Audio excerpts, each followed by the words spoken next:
వచ్చే నెల 4న జరిగే సార్వత్రిక ఎన్నికల కౌంటింగ్ ప్రక్రియకు అన్ని విధాల బందోబస్తు ఏర్పాట్లు చేశారు. 3 అంచెల భద్రత నడుమ కౌంటింగ్ జరిపేలా సిద్ధం చేశారు.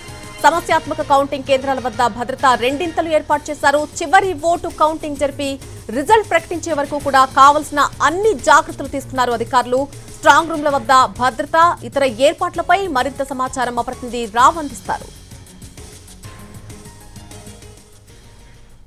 జూన్ 4వ తారీఖున కౌంటింగ్ జరగబోతోంది. జరిగిన సార్వత్రిక ఎన్నికలకు సంబంధించినంత వరకు అయితే సార్వత్రిక ఎన్నికల కౌంటింగ్ కి సంబంధించి ఏర్పాట్లు ఎలా చేశారు అనేది కనుక మనం చూస్తే ఇక్కడ విజయవాడలో మొత్తం ఎన్టీఆర్ జిల్లాకి సంబంధించినటువంటి 7 అసెంబ్లీ నియోజకవర్గాలు, ఒక పార్లమెంట్ నియోజకవర్గానికి సంబంధించినంత వరకు పూర్తి స్థాయిగా అన్ని రకాల కౌంటింగ్ సంబంధించినటువంటి భద్రతా ఏర్పాట్లను కూడా చేయడం జరిగింది. 3 అంచెల భద్రత ఇక్కడ ఏర్పాటు చేసినటువంటి పరిస్థితి అయితే ఉంది. అందులో భాగంగా గేటు వద్ద నుంచి అంటే మొదట్లో సివిల్ పోలీస్ అలాగే స్థానికంగా ఉండేటటువంటి పోలీసు అధికారులందరూ కూడా మొదటి అంచెలో ఉంటారు. రెండో అంచెలో సిఆర్పీఎఫ్ జవాన్లు అక్కడ మనం చూడొచ్చు. సిఆర్పీఎఫ్ జవాన్లు కూడా ముళ్ల కంచె లాంటిది కూడా ఇనప కంచె వేసుకుని ఆ బయట ఆయుధాలతో నిలబడి అంటే సాయుధులైనటువంటి సిఆర్పీఎఫ్ జవాన్లు కూడా అక్కడ అందుబాటులో ఉంటారు.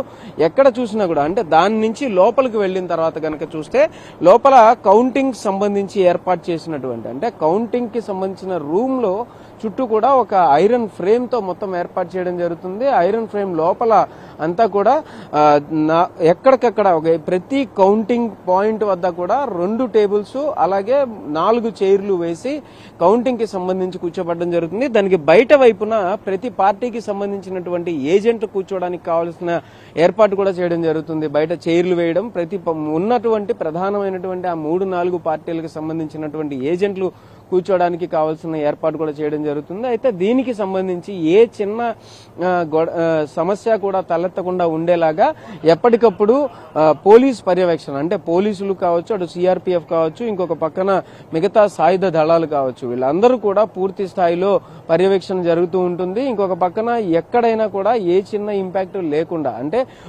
కొన్ని చోట్ల సమస్యాత్మక ప్రదేశాలు ఎక్కడైతే ఉన్నాయో అక్కడ ఇచ్చినటువంటి 3 అంచెల భద్రత కూడా అదనంగా కూడా ఏర్పాటు చేయడం జరుగుతుంది. దీనికి సంబంధించినంత వరకు పర్యవేక్షణాధికారిగా డీసీపీ స్థాయి వ్యక్తిని ఏర్పాటు చేయడం జరుగుతుంది. విజయవాడకి సంబంధించినంత వరకు కూడా 2 డీసీపీలు ఉంటారు. వీళ్ళ అండర్లో మిగతా ఏసీపీలు, ఆ ఏసీపీల దగ్గర సిఐల తర్వాత కింద ఎస్ఐలు, కానిస్టేబుల్ వరుసగా వాళ్ళందరినీ కూడా తగినటువంటి నెంబర్లో మొత్తం అందరినీ కూడా ఏర్పాటు చేయడం జరిగింది.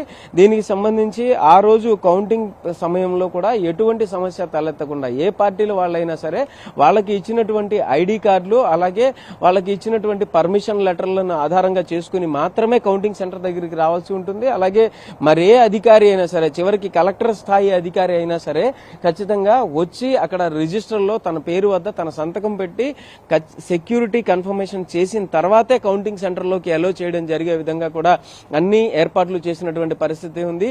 ఏదైనా మొత్తానికి జూన్ 4న జరగబోయేటటువంటి కౌంటింగ్ పూర్తి స్థాయి ప్రశాంతమైన వాతావరణంలో జరిపించేటందుకైతే ఎలక్షన్ కమిషన్ అన్ని రకాల జాగ్రత్తలు తీసుకుంది. రేపు జూన్ 4న జరగబోయేటటువంటి ఈ కౌంటింగ్ ప్రక్రియ పూర్తిగా ప్రశాంత వాతావరణంలో జరిపించేటందుకు అన్ని జాగ్రత్తలు తీసుకున్నారు. పోలీసు భద్రత, అన్ని రకాల భద్రతలు కూడా పెట్టినటువంటి పరిస్థితి అయితే ఉంది. ఇది కౌంటింగ్ కేంద్రాల వద్ద ఉన్నటువంటి భద్రతా ఏర్పాట్లు. కెమెరా పర్సన్ లక్ష్మణ్తో రామ్, ఎన్టీవీ, విజయవాడ నుంచి.